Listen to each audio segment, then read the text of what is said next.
O'Reilly history tour. And according to number 45 himself, it's already a pretty big deal. Here's a statement from Trump's office on Wednesday, quoting Bill O'Reilly saying, quote, "Without any marketing at all, the Trump O'Reilly history tour has already grossed more than $7 million. In some venues, the VIP tickets are almost sold out. This tour will be one of the most lucrative of all time." Apparently not everyone agrees. However, there's a Politico story out today that says the tour is not selling, but it got us thinking about how presidents make a living after they leave the Oval Office. For that, we bring in the experts, presidential historians Doug Weed and Craig Shirley. Thank you guys for joining me both. Craig, let me start with you. You know, we did some of the math. Sure. We looked at some of these numbers. You know, Hillary and Bill Clinton just killed it after Bill left the Yes. Oval Office, left the presidency. He went for from a couple of million dollars to literally over $100 million. Some would say a couple $100 million. Tell us about what goes on when a president leaves office. Well, traditionally, they get a federal office set up for them by the government. Now, the current presidents do. They get a staff, they get postage privileges, they get a stipend, they get things like that. It didn't used to be. Some presidents actually left pretty poor. When Harry Truman left office, he and Bess got in a car and drove back to Independence, Missouri, and he actually had to live in his mother-in-law's house. He didn't have enough money to buy his own house, and the only way he was able to make money was to do his memoirs, to sell his memoirs, and that's really how presidents today. One of the ways they make money by selling their memoirs and on the lecture circuit. And this is a time for judicial to take over, not to be too greedy, not to be too extraneous in going after the almighty dollar. Yeah. But traditionally, it's either through books. Sometimes they do product endorsements. Bob Dole, there wasn't a president, obviously, but he did Viagra commercials, and Newt Gingrich ran for president, and now he's doing home security commercials. So the range is widening for presidential candidates, presidential candidates to make money. The range is, Craig, the range is widening. Doug, let me throw this to you. I mean, some of the numbers are staggering. By the way, I don't think they're getting this on their postage allotment. Take a look at some of these. I mean, it's absolutely out of control before and after Obama's. And by the way, 1.3 million prior, 70 million after. Just wait to see what that number gets to in a few years. They're doing deals everywhere.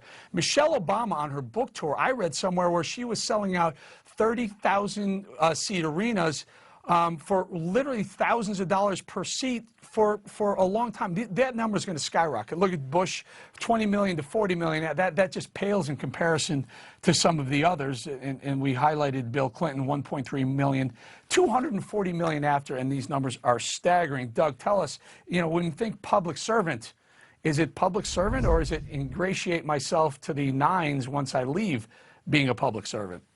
Well, you know what it is. By the way, Eric, it's great seeing you on this show. I get a real kick out of seeing you each time you're on. I'm glad you're on Newsmax.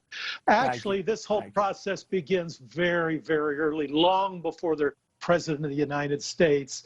There's quiet negotiations about board of directors, nothing acknowledged, nothing in writing, just grunts and rolling the eyes. But the ambassadors are picked, and my son, of course, will serve on your board. That's been going on forever, and it's huge today. It gets bigger and bigger. Reagan was criticized with his deal with Japan when he left, and the reason they criticized him was he was so pure, he was so honest, he wouldn't get involved in that. But this has been ongoing forever. It will continue to be ongoing. As long as there's something to sell, it will have value. Craig, let me throw up one more. And we saw all those other past presidents really making a lot of money once they left, but during their presidency and once they left. Take a look at President Trump. He lost money.